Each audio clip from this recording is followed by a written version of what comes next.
আমার কেউ নাই, আমি একা এই যে রাস্তায় রাস্তায় ঘুরে বেড়াচ্ছি। কেউ সামনের পাতায় পালি এক নালা পানি দিয়ে খাওয়াচ্ছে, না পালি না খাওয়াচ্ছে।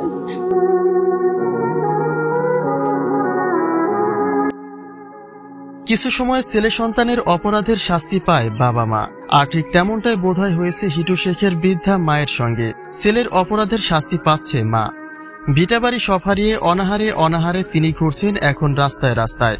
ছেলের এক ঘটনায় এই বৃদ্ধ বয়সে দাঁড়ে দাঁড়ে ঘুরতে হচ্ছে তাকে।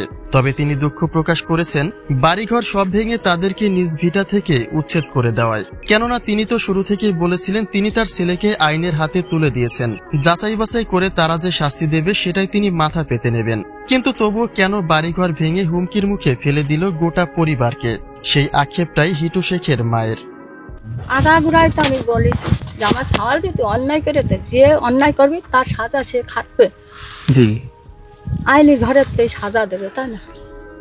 হিটুর মা বলেন তার আপন কেউ নেই, তিনি এখন কোথায় যাবেন, কি খাবেন আর কিভাবেই বাঁচবেন। তার ছেলে যদি অন্যায় করে থাকে তবে শাস্তিটা তো তারই পাওয়া উচিত, কিন্তু সেখানে পরিবারের সবাইকে কেন শাস্তি দেওয়া হচ্ছে?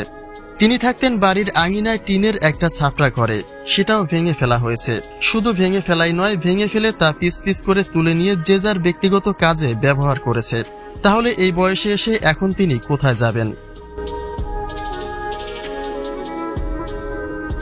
হিটুর বাড়ি ভাঙার পরেই একটা রিউমার উঠেছে পাপিষ্ট সেই বাড়িতে নির্মাণ করা হবে মসজিদ মাদ্রাসা। যে প্রশ্নটি করতে কেঁদে ফেলেন হিটুর মা। তিনি বলেন অনেক কষ্ট করে নিজের গরু বেচা টাকা দিয়ে বাড়িটি তুলেছিলেন তিনি, কিন্তু সেই বাড়িটি আজ ধূলিসাৎ হয়ে গেছে। এখন শুধু অবশিষ্ট রয়েছে স্বামীর ভিটাটুকু, যেটা তিনি কোনোভাবেই ছাড়বেন না।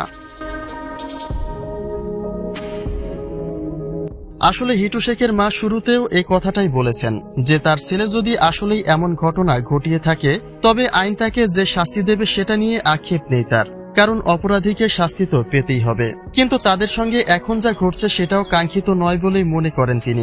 তার মতে আসিয়া ঘটনাকে ইস্যু করে পরিকল্পিতভাবে চেষ্টা চলছে তাদেরকে উচ্ছেদ করে দেওয়ার, কিন্তু নিজের দেহে প্রাণ থাকতে সেটা তিনি কখনো হতে দেবেন না, কারণ স্বামীর ভিটাটুকুই তার শেষ সম্বল।